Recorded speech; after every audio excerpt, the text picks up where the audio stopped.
قومي أن أنذر قومك من قبل أن يأتيهم عذاب أليم قال يا قوم إني لكم نذير مبين صدق الله العظيم. أعوذ بالله من الشيطان الرجيم. بسم الله الرحمن الرحيم. ويل لكل همزة لمزة الذي جمع ماله وعدده يحسب أن ماله أخلده كلا لينبذن في الحطمة وما أدراك ما الحطمة نار الله الموقدة التي تطلع على الأفئدة إنها عليهم موصدة في عمد ممددة صدق الله العظيم. إنك لمن المرسلين على صراط مستقيم تنزيل العزيز الرحيم لتنذر قوما ما أنذر آباؤهم فهم غافلون لقد حق القول على أكثرهم فهم لا يؤمنون إنا جعلنا في أعناقهم أغلالا فهي إلى الأذقان فهم مقمحون صدق الله العظيم. أعوذ بالله من الشيطان الرجيم.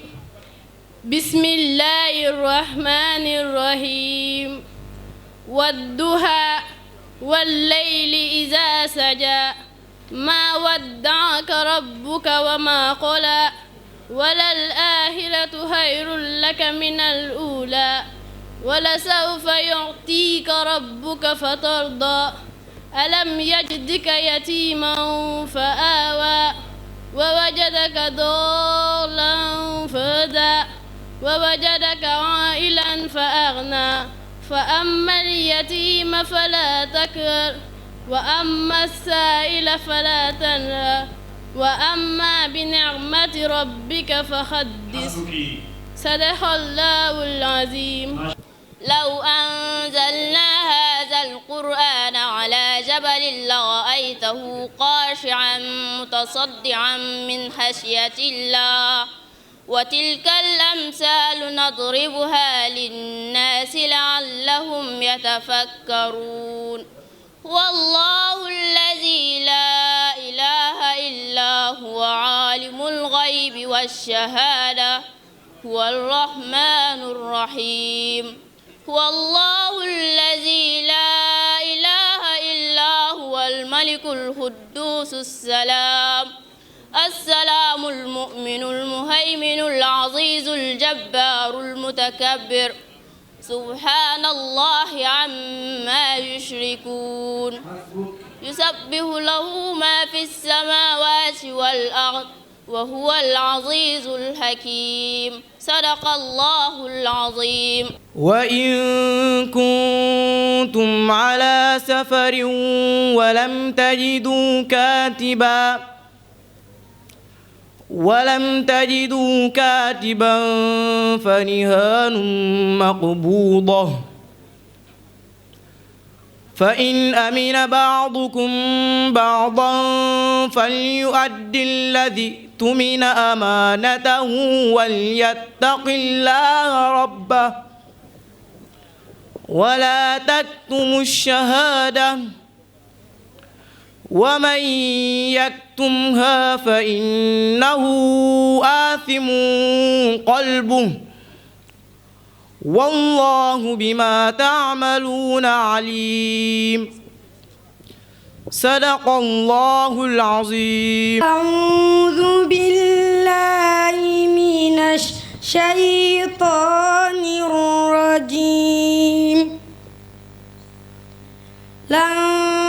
تنالوا البر حتى تنفقوا مما تحبون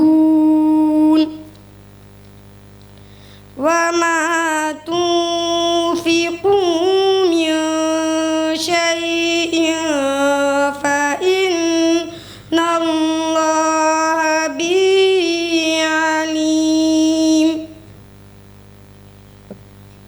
كل الطعام كان حلا لبني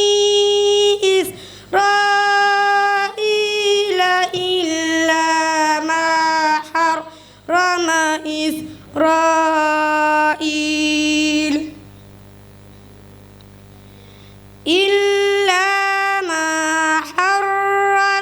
إسرائيل على نفسه من قبل أن تنزل التوراة. La rencontre qui nous réunit aujourd'hui revêt un caractère tout à fait particulier. Elle est l'expression d'un engagement collectif en faveur de l'éducation, pilier fondamental de tout développement durable. Au sein de notre établissement, chaque acteur, de l'administration au corps enseignant, en passant par l'ensemble du personnel, œuvre avec dévouement, rigueur et abnégation pour garantir un encadrement de qualité et offrir aux apprenants un environnement propice à l'épanouissement intellectuel et moral. À cet égard, permettez-moi de vous inviter à rendre hommage appuyé à notre administration, à nos enseignants, ainsi qu'à notre valeur directeur, dont le leadership éclairé et l'engagement constant constituent les fondements de progrès remarquables enregistrés par notre école. Cet élan collectif témoigne des valeurs cardinales qui nous animent, la fraternité, la solidarité, le sens du devoir et la quête permanente de l'excellence. Mesdames et messieurs, sans vouloir abuser de votre précieuse attention, je voudrais, pour conclure, souhaiter à chacun de vous la plus cordiale bienvenue, tout en formulant le vœu ardent que cette cérémonie soit riche en essences fructueuses et porteuse de perspectives prometteuses. Je vous remercie de votre très aimable attention. Ladies and gentlemen of the administration, honorable teachers, distinguished guests in your respective ranks, titles and qualities. Ladies and gentlemen, it's with profound respect and great honor that I stand before you today to speak on behalf of my fellow students on this occasion of great symbolic significance. Allow me, at the outset of my remarks, to express my sincere appreciation to the confidence placed in me, as well as my deep gratitude to all those whose distinguished presence enhances the prestige of this ceremony. Ladies and gentlemen, permit me before anything else to briefly present our institution. The Al-Khulafa Al-Rashidin School, founded in October 2015 with an initial enrollment of 18 students, set itself the noble mission of promoting quality education founded upon strong moral and spiritual values rooted in Islamic teaching. Señor e estimado director de Al-Khulafa Ar-Rashidin, señoras y señores, miembros de la administración de Al-Khulafa Ar-Rashidin, estimados profesores, distinguidos invitados, es con un profundo respeto y un gran honor que me presento aquí para tomar la palabra en el nombre del comité de organización en este día de gran valor simbólico. Permítanme al comienzo de mi discurso expresar mi sincero reconocimiento por la confianza depositada en mí, así como mi gratitud a todos aquellos por su presencia distinguida que realza el esplendor de esta ceremonia. Señoras y señores, permítanme hablarles antes de una manera breve de mi Instituto Al-Khulafa Ar-Rashidin, que fue fundado en octubre del año 2015 con un efectivo inicial de 18 alumnos. El instituto se ha fijado como objetivo promover una educación de calidad fundada sobre los valores morales y espirituales, apoyando por la enseñanza islámica. Desde hace no cesa de crecer tanto en número de su efectivo como en rendimiento, y así imponiéndose como un marco de excelencia y de formación, integrando una educación religiosa. Señoras y señores, distinguidos convidados, este encuentro que nos reunimos hoy reviste un carácter particular. Es la expresión de un compromiso colectivo a favor de la educación, pilar fundamental de todo desarrollo sostenible. Dentro de este instituto, cada actor de la administración, del cuerpo enseñante, pasando el personal subalterno. Assalamu alaikum wa rahmatullahi ta'ala wa barakatuh. يسرني ويشرفني أن أقف أمامكم اليوم أصالة عن نفسي ونيابة عن زملائي في هذه الحفلة الختامية المباركة لمدرسة الخلفاء الراشدين، ونحن نستذكر بكل فخر واعتزاز مسيرة 10 سنوات من العطاء والنجاح والتميز. 10 سنوات مضت كانت مليئة بالاجتهاد والعمل الدؤوب، سنوات نميت فيها العقول وغرست القيم وصنعت الإنجازات. لم تكن هذه السنوات مجرد أرقام تعد، بل كانت قصة نجاح كتبها معلمون مخلصون وإدارة حكيمة وطلاب مجتهدون وأولياء أمور كانوا خير سند وعون. لقد كانت مدرسة الخلفاء الراشدين ولا تزال منارة للعلم والتربية، تحمل رسالة سامية تجمع بين التميز الأكاديمي والتربية الأخلاقية وتنمية المواهب وبناء الشخصية المتوازنة التي تخدم دينها ووطنها ومجتمعها. وفي هذا اليوم الجميل نقف لنكرم الطلاب الذين بذلوا الجهد وثابروا، فنقول لهم: أنتم ثمرة هذا الغرس المبارك، وأنتم المستقبل. فاستمروا في طلب العلم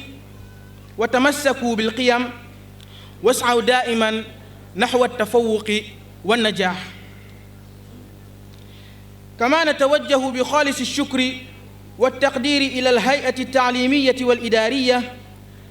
الذين كانوا خلال هذه السنوات جنوداً أوفياء في ميدان التربية والتعليم، يعملون بإخلاص وصبر ويقدمون أفضل ما لديهم من أجلنا. ولا ننسى أولياء الأمور الكرام شركاء النجاح الحقيقيين الذين دعمونا ووقفوا إلى جانب المدرسة، فكان تعاونهم أساساً مهماً في تحقيق هذه الإنجازات. أيها الحضور الكرام، إن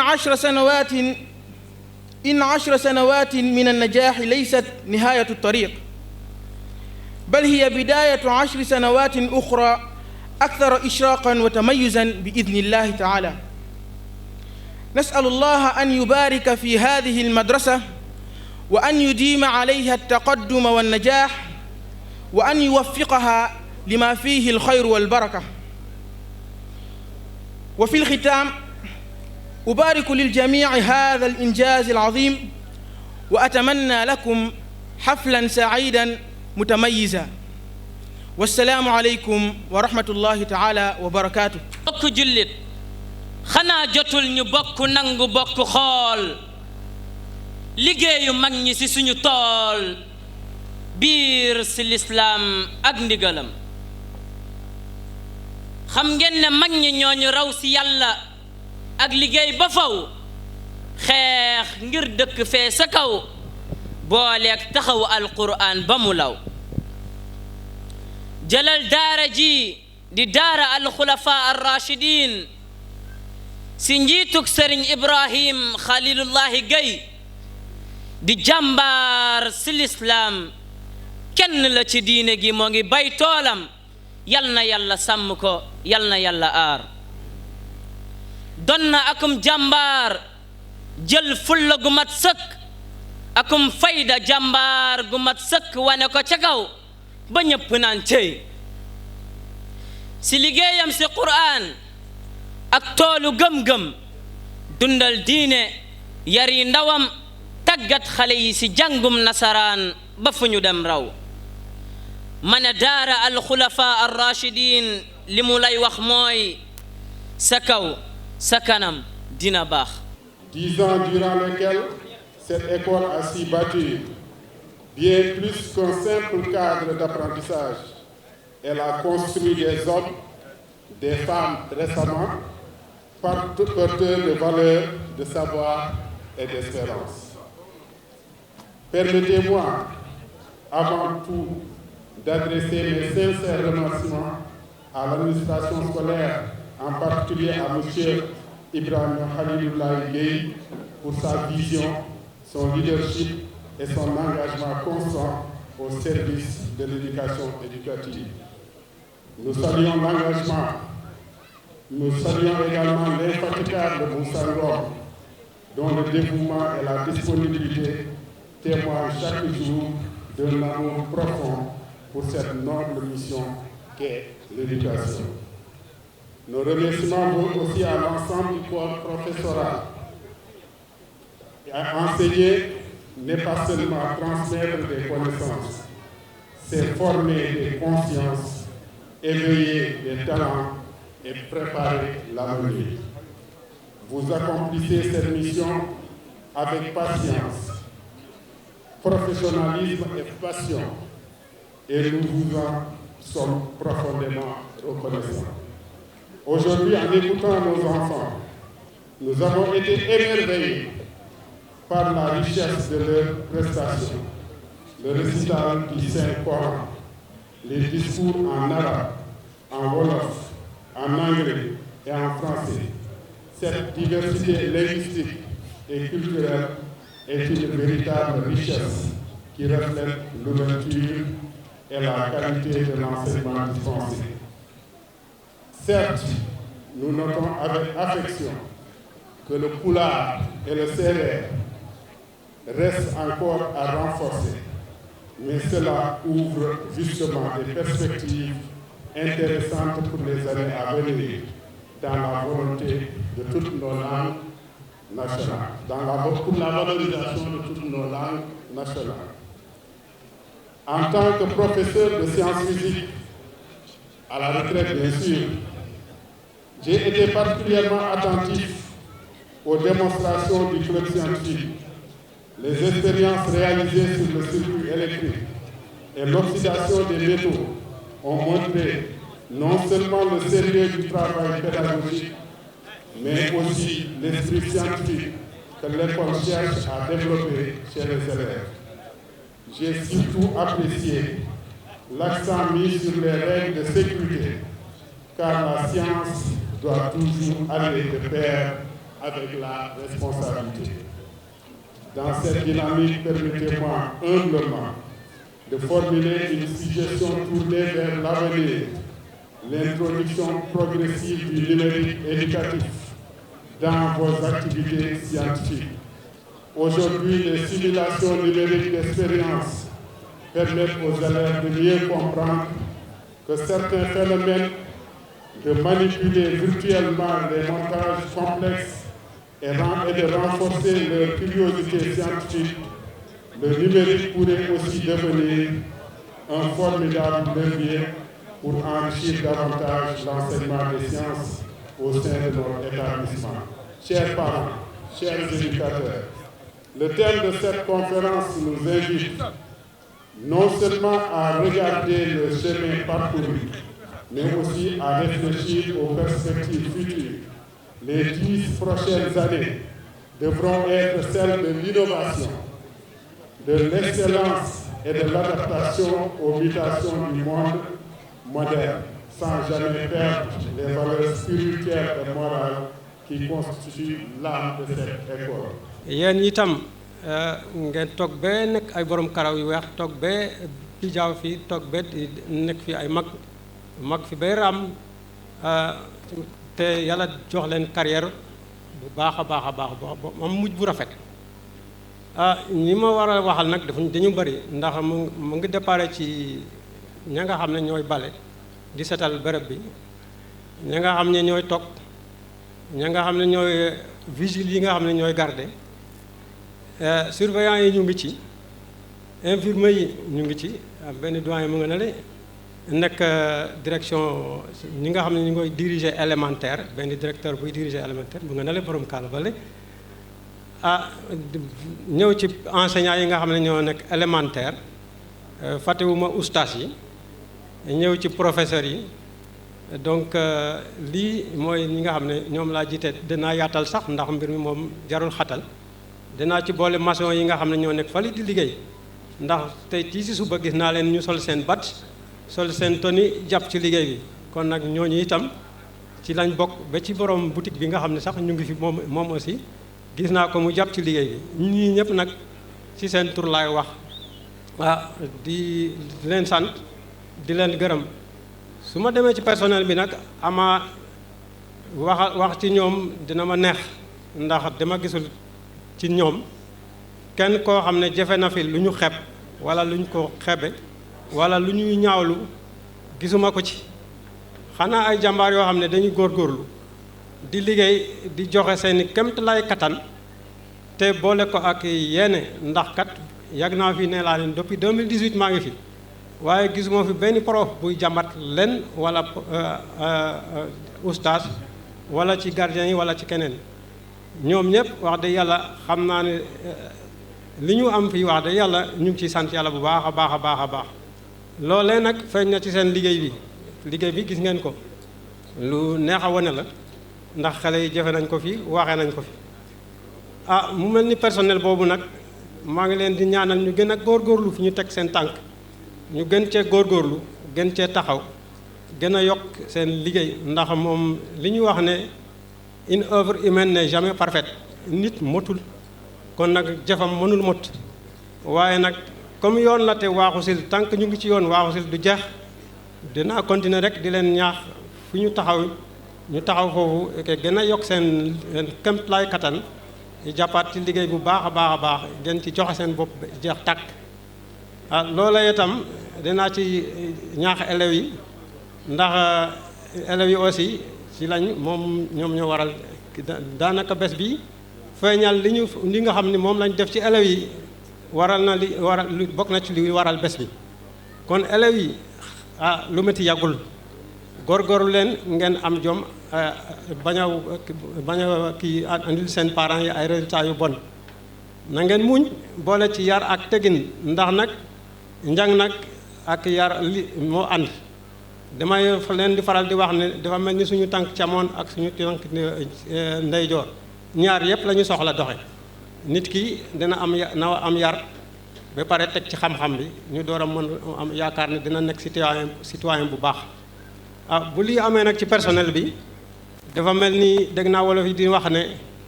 jën nag bu yàqu ci bopp balay commencé ma jàpp ne xanaa kon bu jën baaxee dañ koy dalawaat ca bopp ba kan mooy bopp bi mooy direction bi nga xam ne ñoo ñu jiite. Monsieur le directeur du groupe scolaire Al Khoulafa Rassidine, messieurs les responsables des études du groupe scolaire Al Khoulafa Rassidine, mesdames et messieurs les chefs d'établissement, distingués notables, autorités coutumières, politiques, religieuses, chers professeurs et surveillants, chers élèves, honorables invités, c'est avec un immense plaisir et une profonde fierté que je me tiens devant vous aujourd'hui à l'occasion de cette magnifique cérémonie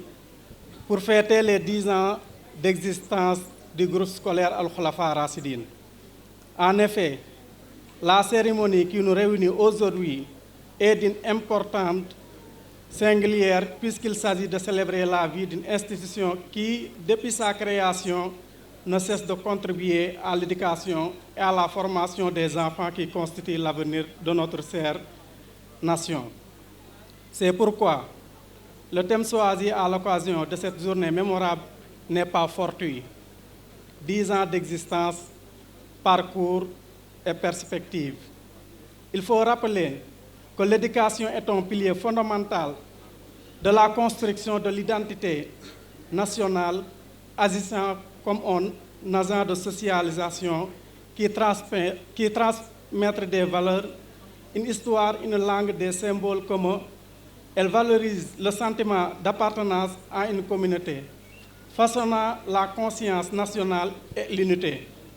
Par ailleurs, la modernisation des daara ou l'érection des écoles franco-arabes au Sénégal vise ainsi à concilier l'enseignement religieux traditionnel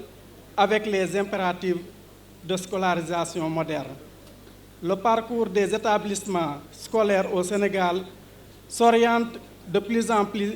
vers l'inclusion, l'équité, l'autonomisation visant l'amélioration de la qualité de l'enseignement. Le groupe scolaire Al Khoulafa Rassidine ne déroge pas à la règle. Que de chemins parcourus, que de difficultés connues. En octobre 2015, naquit une vision ambitieuse construisant à construire une école ancrée dans nos valeurs traditionnelles et ouverte aux mutations profondes. Une seule classe fut érigée avec 18 élèves. Elle fut installée dans un bâtiment R+1. Malgré les moyens limités, M. Khalilullah Gueye, directeur et promoteur de l'établissement, la foi en bandoulière, décida de poursuivre l'héritage de son père, Serigne Modou Gueye, initiateur de ce modèle éducatif, combinant enseignement classique et enseignement coranique depuis 2007 à Touba et dans plusieurs localités du Sénégal. Au fil des années, le groupe scolaire connut une montée puissance fulgurante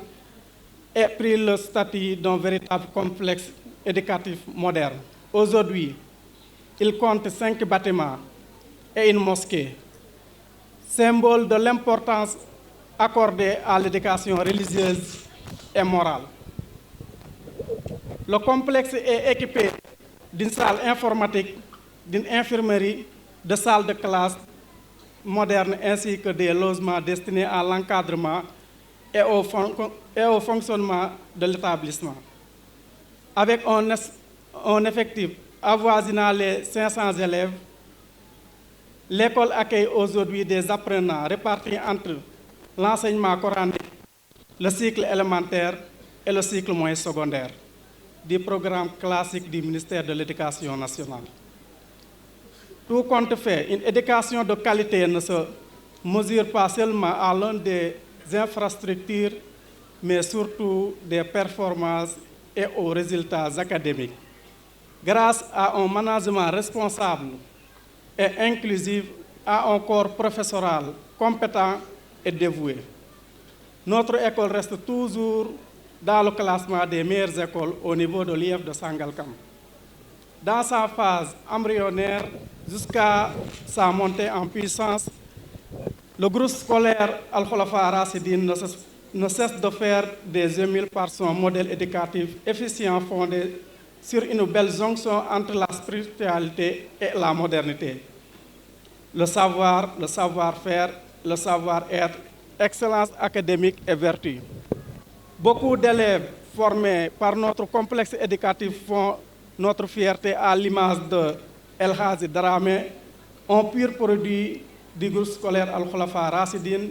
ayant mémorisé le Saint-Coran en 4 ans et il est en classe de 3e. L'établissement compte pas s'arrêter en 6 bons semestres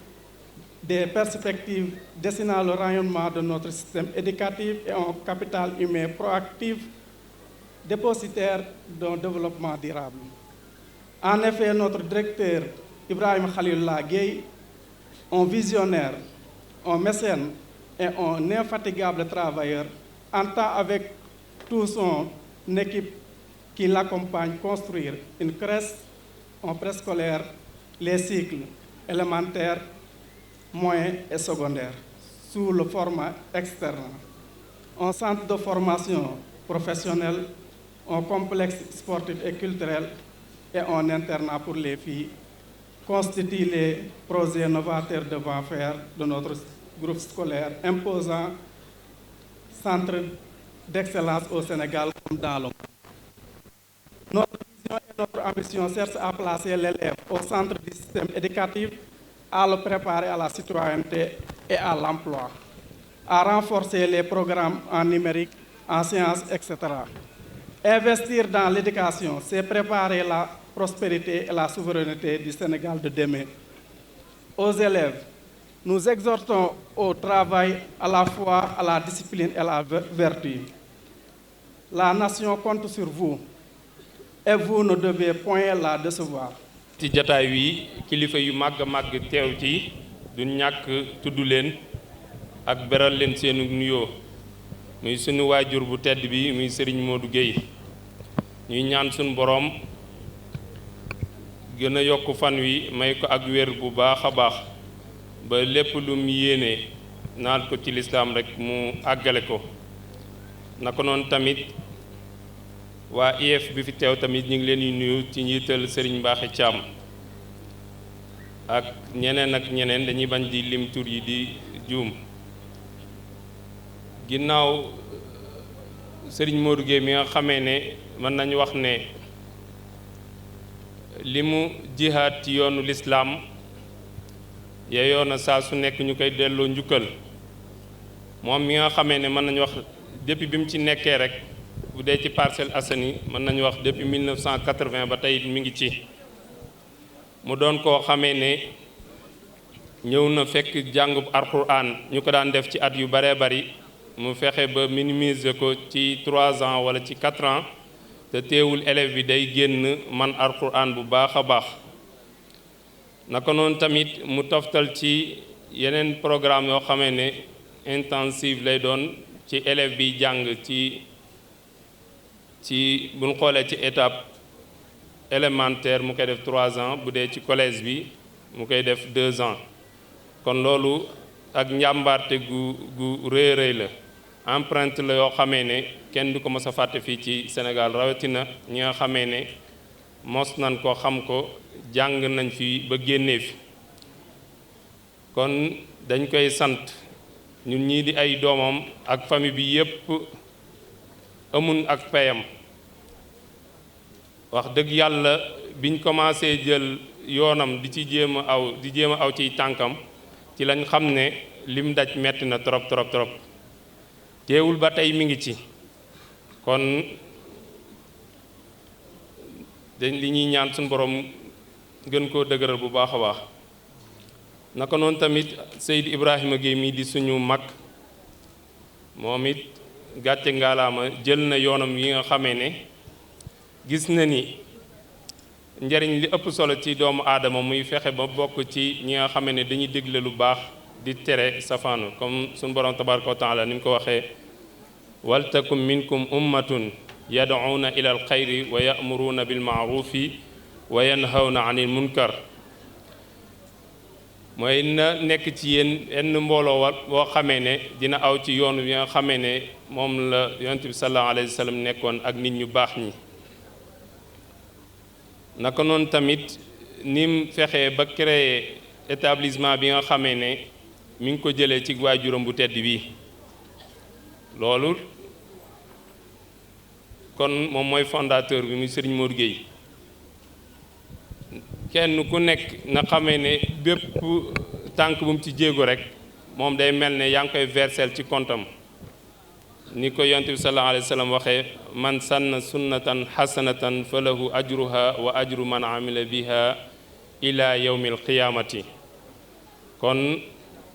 loolu ak bénéfice bu rëy rëy ci àdduna gi nga xamee ne suñu borom daf ñu fee wàccee naka noonu waajur yi nga xamee ne tamit xam nañ ni internat bi am na solo ba tax ñu indi fi seeni doom ñoom it gàcce ngalaama ndaxte it dégg nañ xadis bi yonent bi sallallahu alayhi wasallam di wax ni kullu mawludin yuladu ala alfitra fa abawaahu yuhawidaanihi aw yunassiraanihi aw yumajjisaanihi mooy képp ku gane ci àdduna rek suñ borom ni mu ko bindee amul benn sikk mel na nam war a mel daa mel ne ab feuille blanche boo xamee ne rek waaye jur yi ñooy remplir def ko mu doon juif wala mu doon chrétien wala mu doon koo xamee ne majusi la koo xamee mën nañu wax ay sawara sax mën di ko jaamu kon nag waaye jur yi xam ne fii nii kat ñi ngi fiy yare di fi jàngale ñu indi fi seeni doom ñu ngi leen di jaajëfal di leen sant bu baax a baax di leen ñaan tamit ñu gën a am ak collaboration bu baax a baax ak école bi. mbokki jullit yu tedd yi mbokki taalibe yi mbokki waa markaz al xulafa ar rashidin li tarbiya wa taalim ñu ngi leen di nuyu jaar ko ci seen mudir Serigne Ibrahima Khalilullah Gueye di ko ndokkeel bu baax jaarale sunu nuyoo ci moom mu nuyul sunu wéy di sunu baay Serigne Modou Gueye mi nga xam ni liggéey bu rafet bii liggéey bu tedd bii liggéeyal xam-xam bii liggéeyal islaam moo ko jëmbat ba njabootam man cee roy ba taxawal liggéey bu rafet bu tedd bu mel nii yàlla na ko fi yàlla doole yàggal doole ko kàttan te doole ko wér mbokk mi wax léegi wax na ko man sanna sunnatan xasana fa lahu ajruha wa ajru man amila biha ila yawmi alqiyamati ki gën ci mbindeef yépp yonent bi alayhi salaatu wasalaam nee na képp ku jëmbat lu baax képp ku ñëwati toog ci jëmbat loolee di ko dundal dana am ñaari yoon moom mi ko jëmbatoon kii jàpp ci jëmbat la ngir mu jëm kanam dañ koy fay fayaale ko ci kaw moom mi ko jëmbat ba ñu mën koo roy kon muy ñaari fay kon yàlla na yàlla fayal sunu baay bi yàggal ko lool ma am mbégte lool nag ginnaaw bi ma nuyoo sunu sang yu tedd yi fi teew yépp gis naa fi waa Ahlul Mbàkke fi teew fi mooy ma ne ni école bi ñépp a fi ñëw ndax école bi day def résultat ndax li ñëw bu wér la def moo tax ñépp a fi ñëw li ñuy rëcc mooy yeex koo xam. En qualité de secrétaire général de l'IEF de Sangalkam, représentant l'IEF Souleymane Diop empêché. Au fait, je me vois dans ma modeste personne comme une personnalité ou bien une personne qu'à tout coup écartelée entre deux postures. La première posture, c'est une posture de représentant de l'institution qui se trouve être l'IEF de Sangalkam. La deuxième posture,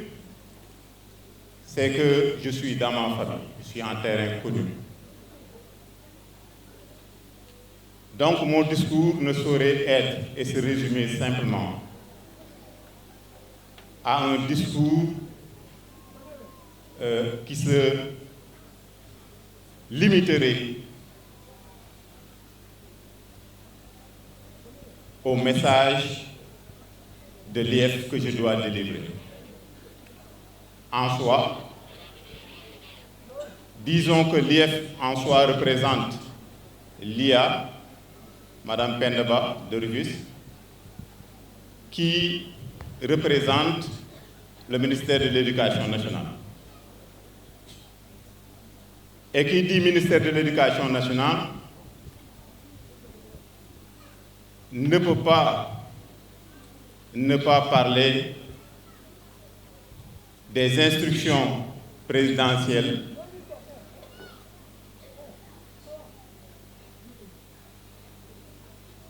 ayant trait au Dara et à la valorisation des Dara. Je pense qu'en soi, on peut convoquer les assises nationales qui viennent de se passer et qui ont été sanctionnées par un grand succès. Ici, au niveau de l'IEF de Sangalkam, en tant que bras technique, nous essayons de jouer notre partition. Un concours de récital de Coran a été organisé au niveau de l'IEF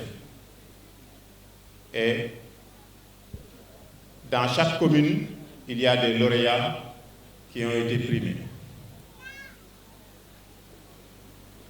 De même, lors de la semaine de l'éducation nationale de base, nous l'avions articulé par rapport à une journée à la partition de l'enseignement coranique vis-à-vis d'unité. Et sur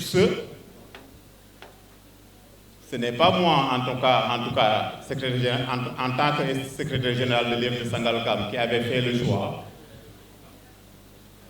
parce qu'on aurait dit que c'est mon établissement,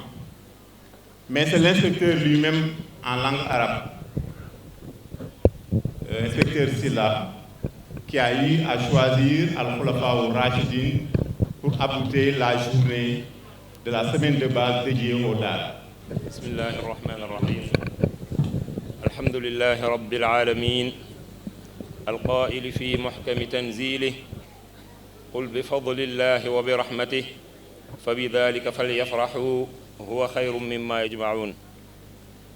والصلاة والسلام على الهادي البشير النذير السراج المنير من بعث رحمة للعالمين وعلى آله الغر الميامين ذوي الفضل والإحسان ومن حذا حظوهم واختفى آثارهم إلى يوم توزن الأعمال بالميزان. السلام عليكم ورحمة الله تعالى وبركاته. mbokk yi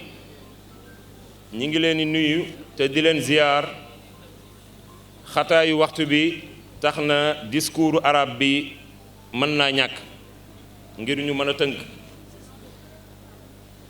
dañu sant suñu borom subhanahu wa taala di julli sunub yeneen sunub sang muhammad sallallahu alayhi wa sallam di ñaanal suñu waajur sëriñ Modou Gueye suñu borom sàmm ko te may ko fan wu gudd yàlla na ko yàlla fay lim liggéeyal islaam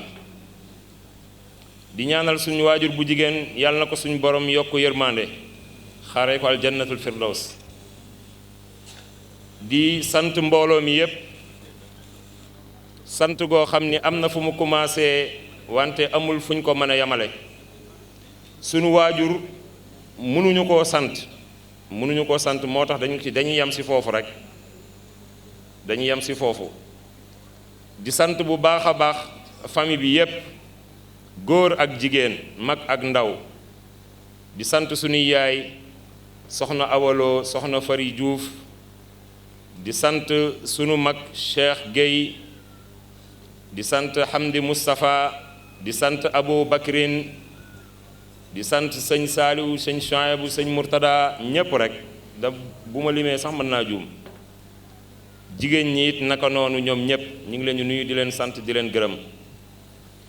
ñuy sant it suñuy soxna muy soxna Sophie maa ngi koy sant bu baax te di ko gërëm di sant it deuxième dame Mame Fatilo première dame Ndeye Sophie Meng micro bi daa leerul woon première dame Ndeye Sophie Meng waaw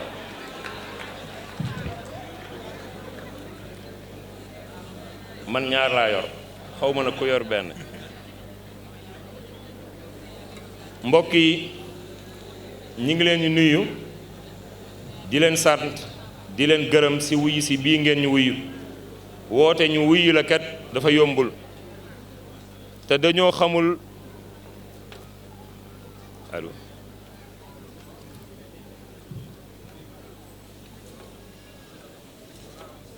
ñi ngi sant ñépp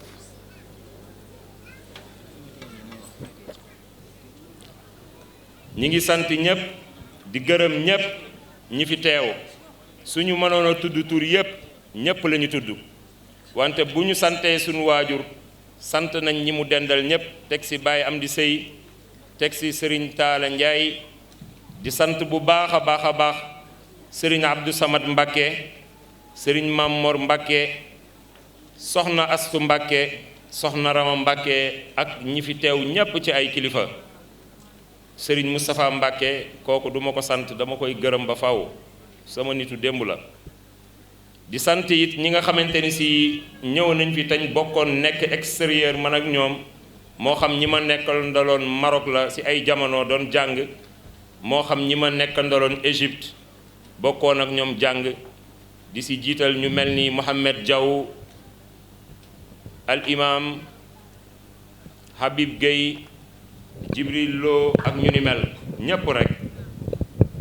sant nañ leen gërëm nañ leen bu baax a baax ci seen teewaay ak képp koo xamante ni si sëriñ daara nga te ñëw fii di sant bu baax a baax sëriñ Basiiru Xumma mi ngi fi sëriñ daara sëriñ Njaasa Jóob mi ngi fi ñi ngi koy sant bu baax a baax ak ñeneen ak ñeneen ak ñeneen di sant yaa Sayida Khadija mi ak yaa Sayida Hamzatu Fay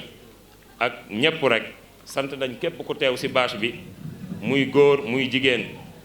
bu loolu jàllee it damay sant samay nijaay ñi nga xam ne ñoo bokk ak sama yaay di ci jiital Cheikh Abdou Kébé di ci teg Serigne Baye Diagne Kébé ñu koy woowee Baye Kébé ñu ngi koy sant di ko gërëm ak sama yaay soxna Binta Kébé maa ngi koy sant bu baax a baax taxaw na taxawaayu yaay suñu yaay dem na wante wax dëgg yàlla ñi ngi koy gis mi ngi taxaw palaasu yaay di leen sant bu baax a baax di sant it waa Touba su ma duggee Touba it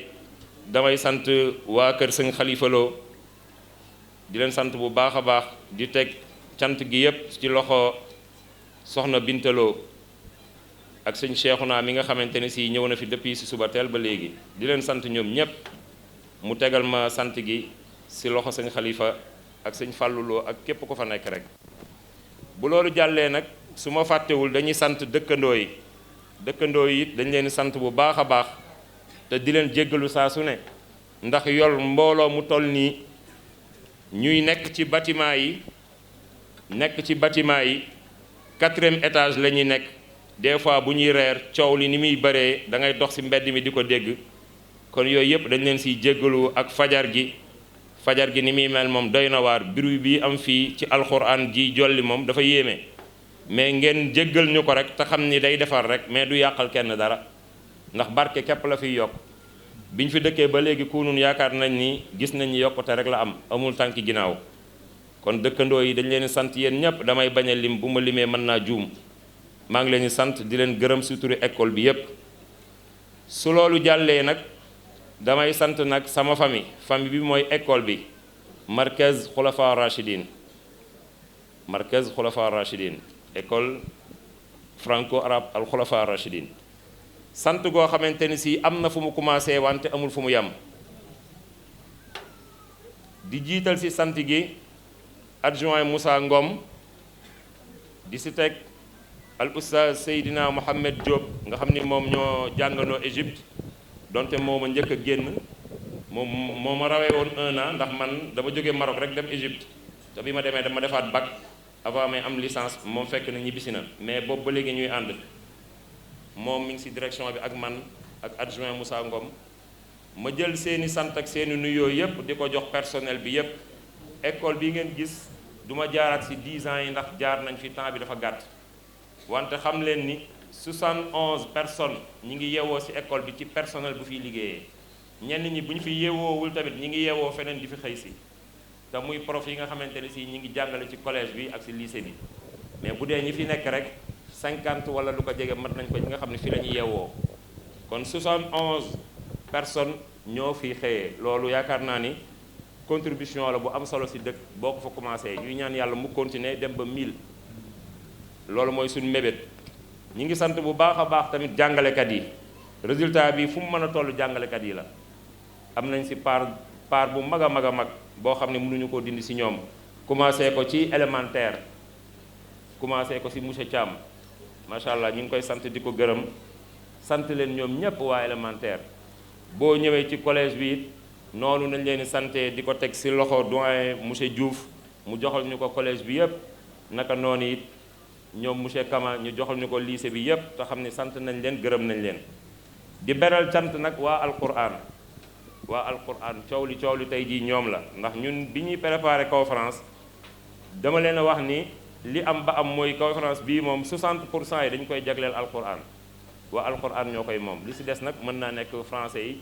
ak discours yeeg yu ni mel te yaakaar naa ni loolu fës na fi dese nañu suma juumul lu mat 15 élèves yoo xam ne waroon nañoo tari alquran wala lu ko ëpp mais comme temps bi dafa xat ñu déggee ko noonu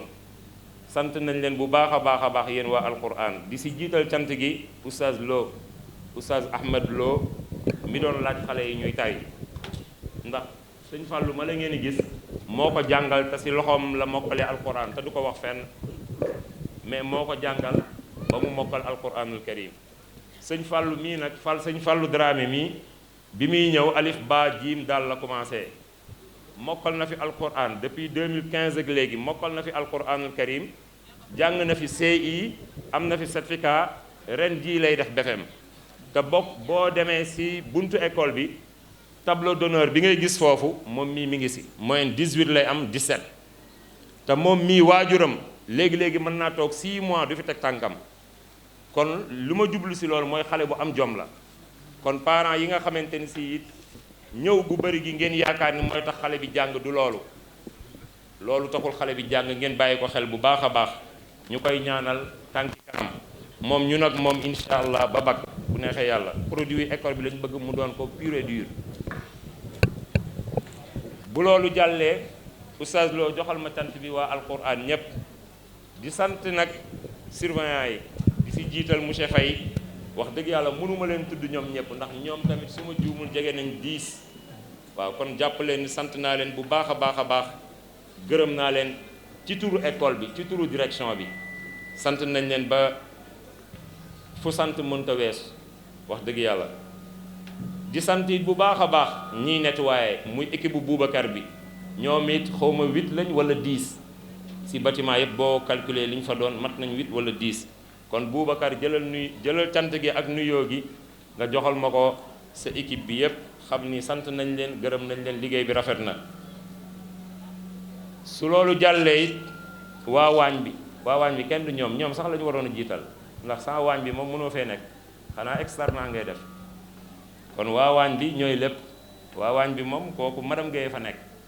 loolu tamit da ngeen koy bàyyi xel madame Guèye fa nekk moo tax xale yi moom mosuñoo mer yàlla defal nañu sutura 10 ans élèves yi seeni waajur a ngi nii kenn mosul jàkkaarloog man wala adjoint Moussa wala kenn ci direction bi ba man ma yëg ko nga ni ma ñii dañoo xiif wala seen mburu yi daa tuuti wala seen añ bi wala seen reer bi loolu moom kenn mosuma ko wax man personnellement